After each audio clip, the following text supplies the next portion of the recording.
A few moments later.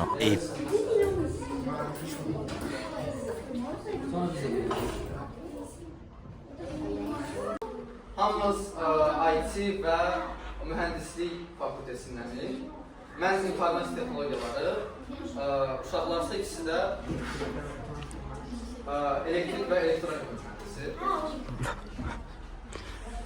Bu bizim universitetin kampuslarıdır.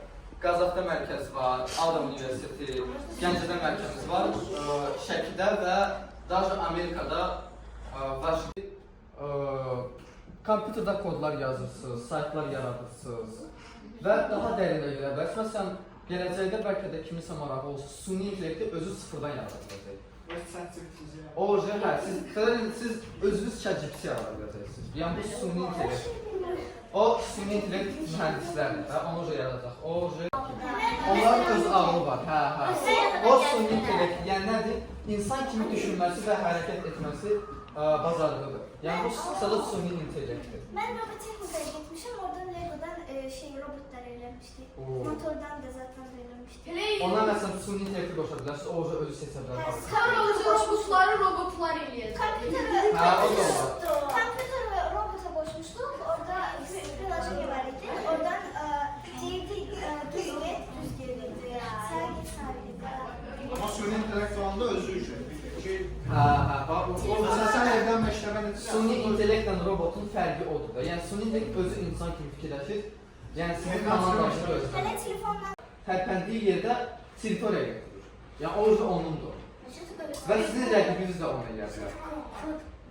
Kod? Код это программа, так сказать. То есть ты пишешь ее, пишешь код. Можете на русском тогда разговаривать? Мы можем разговаривать, но нужно на азербайджанском. Нет. Я иногда буду на русском, хорошо? Ну это понятно, что вы разговариваете. Ладно, не просто так.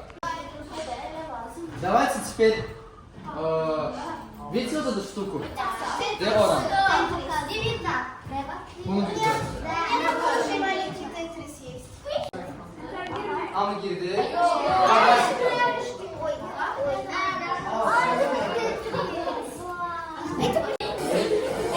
Şu suyaklısı bak. Görürsem. Sen daha çok. Bakın kim öyle lan. Formula değil. Как остановить? Ай, Allah. Как остановить? Buna bas. Bot.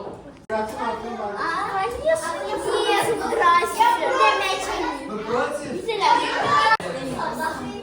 Видите стимуляцию? Вы все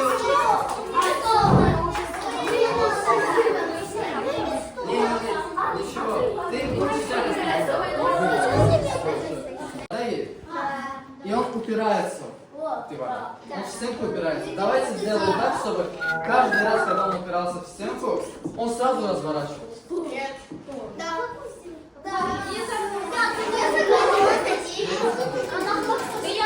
Добавляем, тоже стоит тут. Давайте сделаем.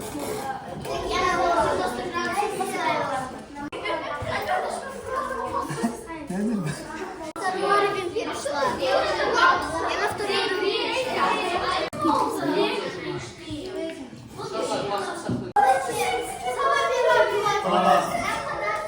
Тихо, sakin.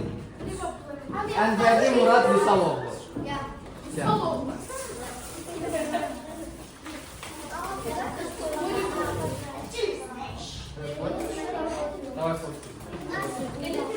Gel üçümüz. Siz yanıma çekilecek.